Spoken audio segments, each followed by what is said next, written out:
Syekh Ahmad Syatibi, atau yang lebih dikenal dengan sebutan Mama Ajengan Gentur. Beliau adalah salah satu ulama besar yang berasal dari Tanah Pasundan, Jawa Barat. Tepatnya berasal dari di Desa Gentur, Kecamatan Warung Kondang, Kabupaten Cianjur. Mama Ajengan Gentur, beliau adalah ulama rujukan para ajengan Jawa Barat, yang hidup paruh pertama, pada abad ke-20. Tidak heran jika kemudian keturunan dan santri-santri beliau banyak tersebar, dan kemudian menjadi ulama besar. Sahabat Muslim, mari kita ulas jejak perjuangan beliau, pada saat pergi menuntut ilmu.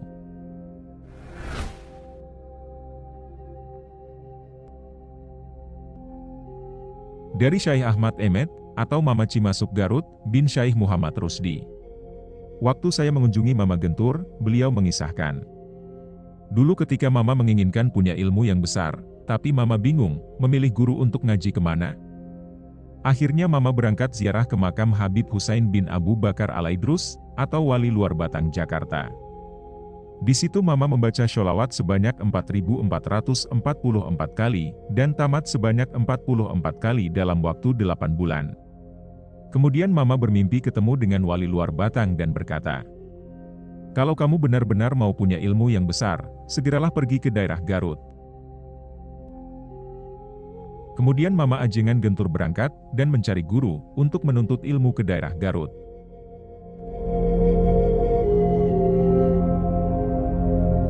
Berangkatlah Mama Ajengan Gentur, ke daerah Garut, dan sampailah di pondok pesantren Kreseuk.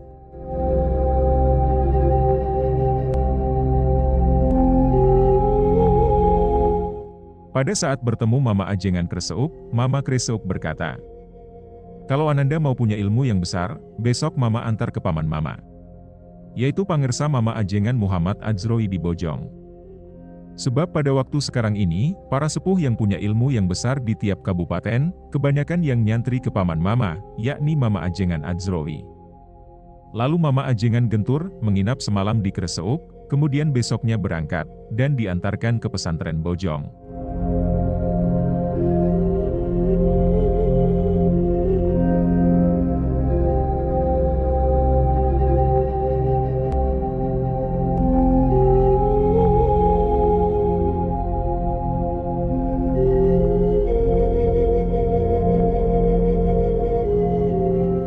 Diceritakan, begitu masuk pesantren Bojong, Mama Ajengan Gentur disumpah, kalau beliau tidak mempunyai ilmu sihir.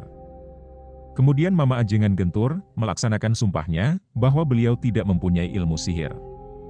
Kemudian barulah beliau diterima menjadi muridnya Mama Bojong. Pada saat mondok di Bojong, makanan yang biasa beliau makan di pesantren, cukup dengan talas, yang dicuilkan ke dalam sambal rowaye. Tidak pernah makan yang enak, atau dengan rupa-rupa makanan.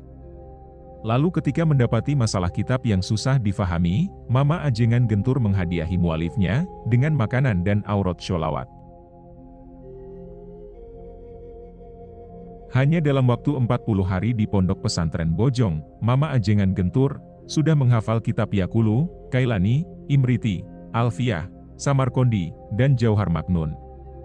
Adapun keunggulan dari pesantren Bojong Garut, pada waktu itu adalah, para santri yang sudah belajar 2 tahun, biasanya sudah jadi al-alim. Namun Mama Ajengan Gentur, menetap di pesantren Bojong, hanya sampai 1 tahun saja, karena disuruh oleh gurunya Mama Ajengan Adzroi, menemani Kiai Muhammad Rusdi, untuk berguru kepada Mama Ajengan Syujai, di Gudang Tasikmalaya. Mama Ajengan Rusdi dan Mama Ajengan Gentur, keduanya merupakan santri Mama Bojong, atas perintah gurunya. Selanjutnya berangkatlah keduanya ke pesantren Gudang Tasikmalaya.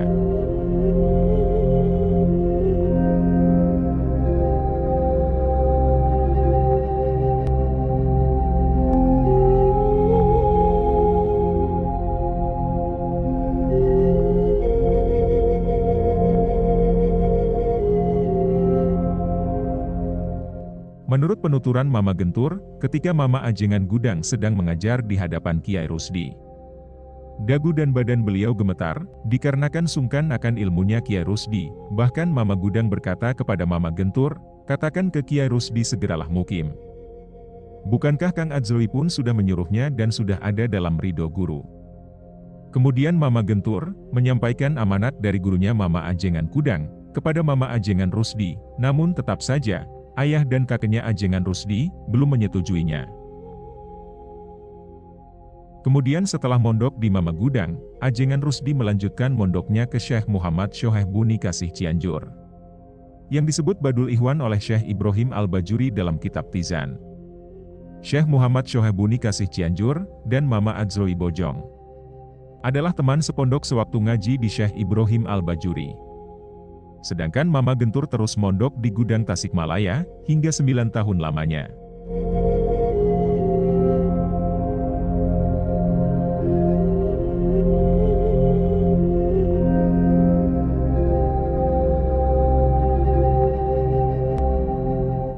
Waktu mondok di Mama Gudang, Mama Gentur pernah ziarah ke makam Geger Manah. Sebelumnya beliau puasa dulu 40 hari, selanjutnya baru berangkatlah ke Geger Manah. Pada saat mendatangi juru kunci makam, Mama Gentur disambut di rumah kuncen, kemudian kuncen tersebut bertanya, perihal maksud dan tujuan. Mama Gentur menjawab, hendak tabaruk ziarah ke makam keramat.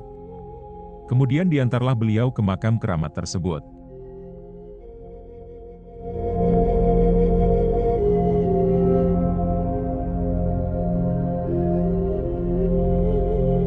Sekitar jam 4 subuh, Mama Gentur selesai dan pulang dari makam.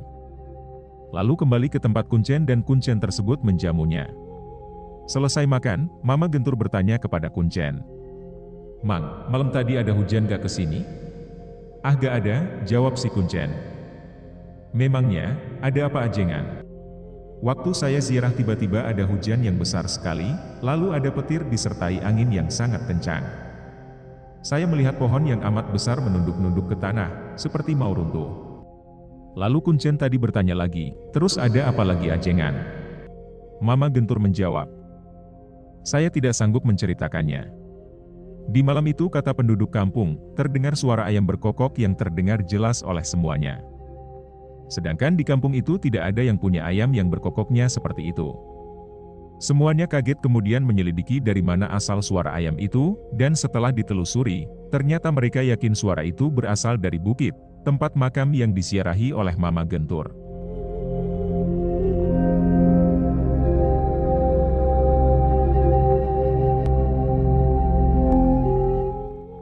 Mama Ajengan Gentur, setelah 9 tahun mondok di Mama Gudang Tasikmalaya. Selanjutnya beliau berangkat ngaji ke Mekah, yakni ke Syekh Hasbullah.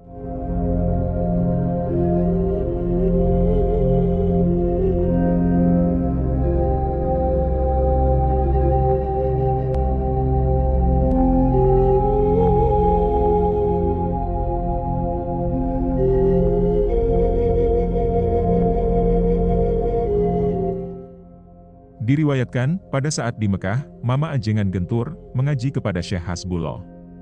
Suatu hari Syekh Hasbullah berkata kepada murid-muridnya, "Besok hari Rabu, kita akan mulai ngaji kitab Tuhfatul Muhtaj. Tapi sebelumnya, kalian mutalaah dulu kitabnya.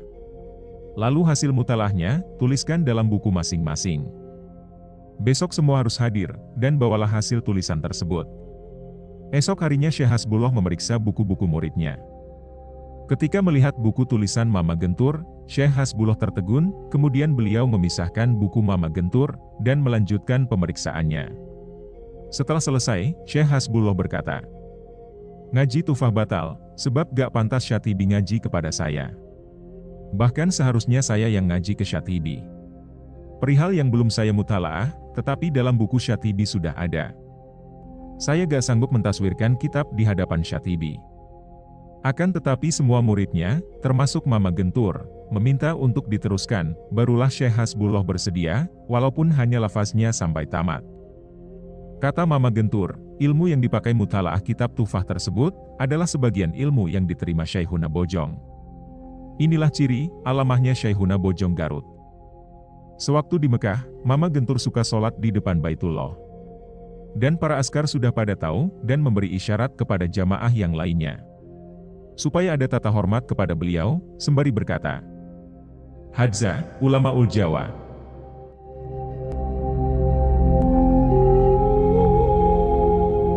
Setelah sekian lama di Mekah, kemudian Mama Gentur melanjutkan tolab ilmunya ke Mesir. Namun ulama Mesir berkata, sudah tidak ada guru lagi untuk Ahmad Syatibi. Namun ada ulama ahli qiraat Quran yang berasal dari Nusantara. Beliau bermukim di Mekah dan berasal dari Pulau Bawean. Selanjutnya mereka saling bertukar ilmu. Mama Gentur memuturkan ilmu mantik, sedangkan ulama Bawean menjelaskan ilmu qiraat. Mama Ajengan Gentur. Beliau bermukim di Mekah selama 3 tahun. Suatu hari, ada utusan dari Syekh Muhammad Shoheh Buni Kasih Cianjur. Amanatnya, katakan kepada Syatibi, segeralah pulang, kemudian mukim di Cianjur. Sebab di Tatar Pasundan, sudah tidak ada lagi yang kuat untuk menjadi pemimpin, dan tauladan dari pengamalan ilmu yang sebenarnya.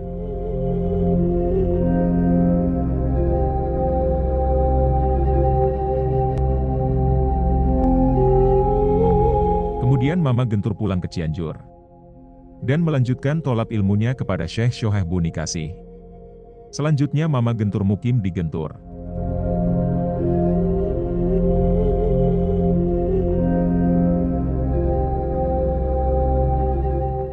Diriwayatkan, semasa hidupnya, Mama Gentur hanya sekali makan mewah.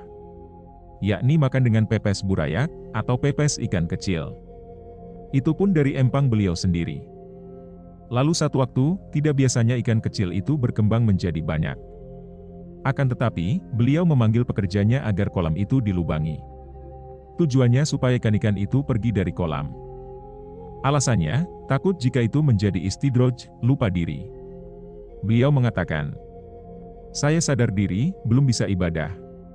Masya Allah, begitu tawadunya beliau.